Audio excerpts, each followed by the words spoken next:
Bonjour à tous et bienvenue dans ce journal. Voici tout de suite les titres que nous allons développer dans cette édition.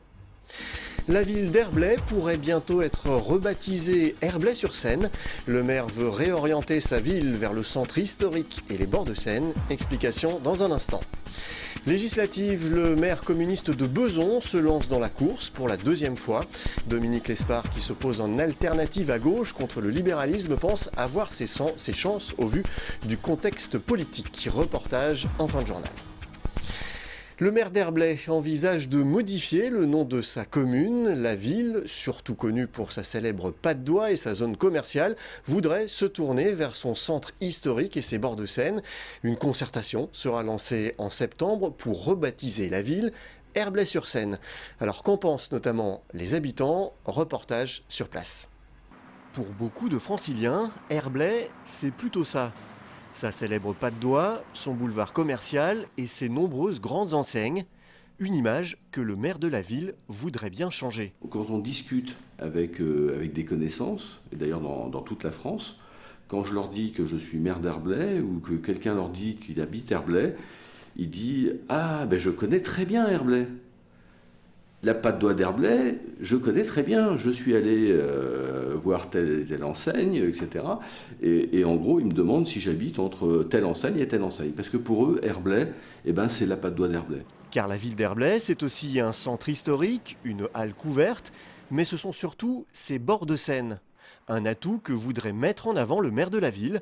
Pour cela, Philippe Rouleau voudrait rebaptiser Herblay Herblay-sur-Seine, un projet qui étonne autant qu'il séduit.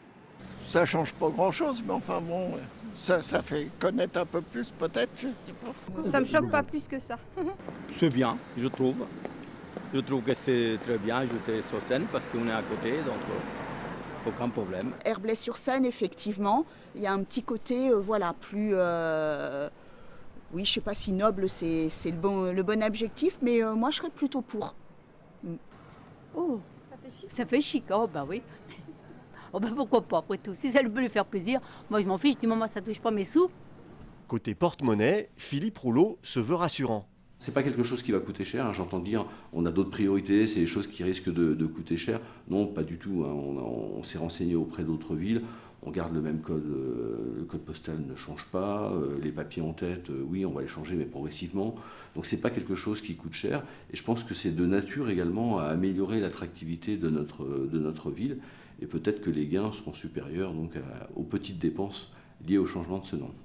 Pour Philippe Rouleau, l'idée n'est pas juste un changement de nom. Le maire souhaite réorienter sa ville vers les bords de Seine et les rendre plus attractifs. Des projets sont notamment en cours de réalisation, la maison du Passeur qui deviendra un restaurant, et la ville vient d'obtenir l'autorisation des voies navigables de France pour qu'une péniche restaurant puisse s'installer. Mais Herblay-sur-Seine, ce n'est pas pour tout de suite. Une concertation avec les habitants sera lancée en septembre prochain et le maire veut au moins 60% d'adhésion au projet pour modifier définitivement le nom de la ville. En bref, la pollution aux particules fines est de retour à Paris. Vendredi, le niveau d'information est atteint selon Airparif. La mairie de Paris prend les dispositions habituelles. Elle indique que le stationnement résidentiel sera gratuit toute la journée de vendredi. Une page politique maintenant, avec les élections sénatoriales qui auront lieu en septembre 2017. Francis Delattre, le sénateur maire de Franconville, a annoncé ce mercredi qu'il ne se représentera pas aux prochaines élections. Et c'est Arnaud Bazin, l'actuel président du conseil départemental du Val d'Oise, qui conduira la liste des Républicains. Dans un message aux grands électeurs sénatoriaux du Val d'Oise, sur Facebook, le maire de Franconville explique avoir décidé de ne pas se représenter eu égard aux contingences nationales et départementales et appelle donc au soutien de la liste d'Arnaud Bazin, Jacqueline Eustache-Brignot, la maire de Saint-Gratien, et Philippe Sueur, le maire d'Enghien-les-Bains. Ils ont la légitimité de nos territoires, a estimé Francis Delattre. Politique, toujours, avec cette fois-ci les élections législatives qui auront lieu en juin prochain. La liste des candidats s'affine dans le Val d'Oise. Mercredi, c'est le maire de Beson, Dominique Lespard, qui s'est lancé dans la course pour la deuxième fois consécutive.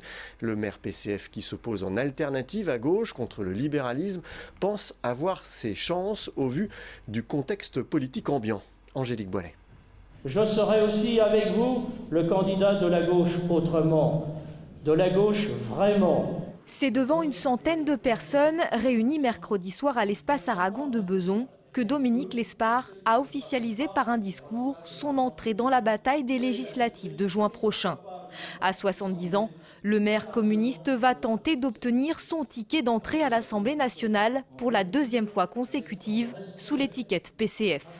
Si en 2012, il était arrivé 3e, loin derrière le député sortant socialiste Philippe Doucet et le maire LR Georges Mautron, il pense avoir une carte à jouer au vu des résultats des primaires successives à droite et à gauche. Il est évident que leur issue traduit, au-delà même de ces personnes, un profond rejet des politiques libérales menées ces dernières années, soit par Sarkozy, soit par Hollande. De ce point de vue, je me réjouis de la victoire de Benoît Hamon, dont les propositions s'inscrivent dans le débat pour une alternative à gauche aux politiques conduites par le chef de l'État et ses gouvernements. Et c'est cette alternative à gauche que souhaite incarner le candidat sur la 5e circonscription du Val d'Oise. Le candidat de l'antilibéralisme appelle à un large rassemblement à gauche. Il tend la main aux électeurs du Parti communiste, de la France insoumise de Jean-Luc Mélenchon, des écologistes, sans oublier des socialistes de Benoît Hamon, qui ne se reconnaissent pas dans la candidature de Philippe Doucet, soutien de Manuel Valls.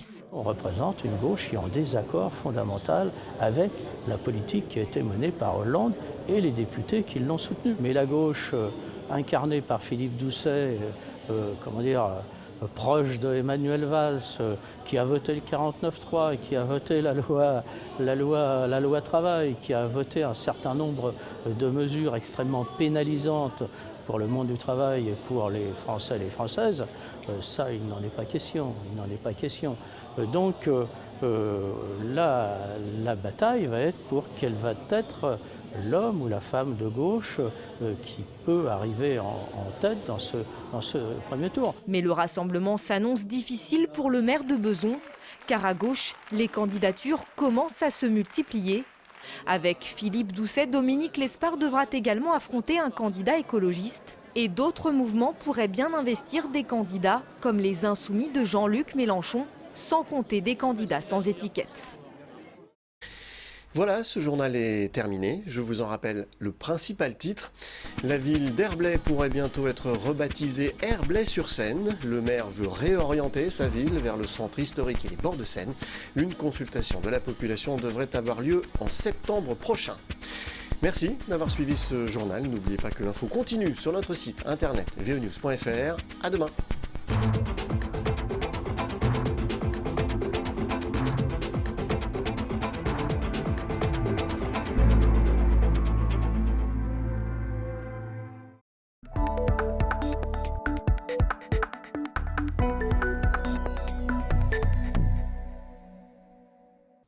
Chez les Duval, la terre, on connaît. Depuis 1750, on est agriculteur de père en fils. 200 hectares à gérer que Stéphane, la 6e génération, reprend en 1998. Quelques années plus tard, les cours du blé sont au plus bas et pour ne pas mettre la clé sous la porte, Stéphane tente une nouvelle aventure. Il fallait trouver quelque chose, une activité qui ne soit pas trop chère à mettre en œuvre, avec des graines de la ferme, si possible quand même c'était mieux. Et donc c'est comme ça qu'on s'est lancé à faire de l'huile de colza en première pression à froid. Et j'y tiens une huile de colza entièrement alimentaire, pas pour le carburant, qui était ce qui était à la mode à l'époque. On nous disait que toutes les voitures allaient rouler à l'huile de colza. Et donc nous on est parti sur un créneau complètement différent, qui est de faire de l'huile complètement alimentaire. En 2005, Stéphane se lance dans les huiles alimentaires. D'abord le colza, puis le tournesol, le sésame et maintenant la cameline. Toutes ces huiles sont fabriquées de manière artisanale sur cette machine. La machine derrière moi, c'est la presse avec laquelle on fait toutes nos huiles. Quand on parle d'huilerie, on parle d'industrie, les gens s'attendent toujours à des trucs extraordinaires, des appareils qui sont très très gros. Là, non, ça tient sur une table. On a devant ce que l'on appelle le tourteau. Le tourteau, c'est le déchet une fois qu'on a extrait l'huile de la graine. Et en termes de développement durable, c'est très intéressant car ce tourteau va servir à nourrir des vaches laitières. C'est une machine qui va travailler 24 heures sur 24 parce qu'avec, on fait 1 litre d'huile en 1 heure. Et donc, pour pouvoir faire un peu de volume, il nous faut du temps de travail. En misant sur la qualité de ces huiles, Stéphane Duval ne s'est pas trompé. Ces produits se vendent bien et l'exploitation est de nouveau rentable. Un travail récompensé par de nombreux prix. Il y a un concours qui n'est pas très connu par le grand public, qui est le concours de l'AVPA, l'Agence de valorisation des produits agricoles. J'ai eu plusieurs médailles d'or sur mon huile de colza, sur l'huile de tournesol et sur 2 autres produits qui sont plus rares, qu'on voit un peu moins, c'est le sésame et le sésame grillé, où là aussi j'ai eu des médailles d'or. En tout, je dois avoir une dizaine de médailles. Stéphane vend ses huiles sur les foires, les cueillettes et les grandes surfaces. Il ouvre également le mercredi sa propre boutique sur l'exploitation, située à Avernes dans le Vexin français. C'est l'occasion pour une belle balade dans l'un des plus beaux coins du Val d'Oise.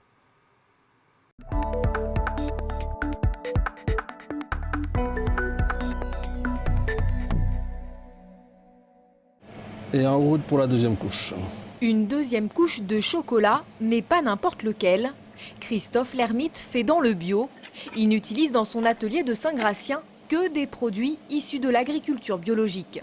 Il n'y a aucun pesticide dans mes produits, aucun conservateur. Je travaille le produit brut. Pour être certifié en bio, on est obligé d'utiliser du sucre de canne et non du sucre de betterave, car le sucre de canne n'est pas raffiné. Et la grande différence, c'est que les cacaoyers ne sont pas non plus traités. Dans son chocolat, pas de graisse de palme non plus. Des fèves, du sucre de canne et du beurre de cacao, c'est tout.